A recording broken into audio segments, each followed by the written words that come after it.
In this video, I'll show you how to adjust the measurement settings of B&K 2245 using the Noise Partner app. To enter the sound level meter setup, we touch the sound level meter icon, where we see the same settings menus as we get on the sound level meter. Under measurement settings, we have input, measurement control, and broadband parameters. Under input, we can choose the microphone that we're measuring with, whether we're measuring in a free or diffuse field, and whether we're correcting for the influence of a windscreen. Unlike on the sound level meter, we also get descriptive text telling us what a particular setup option does.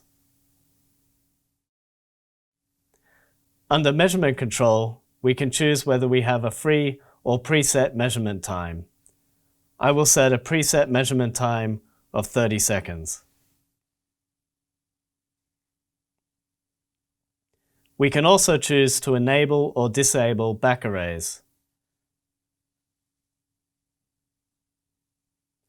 Under broadband parameters, we can choose which parameters we want to include in our measurements. I will turn a couple of parameters on and off.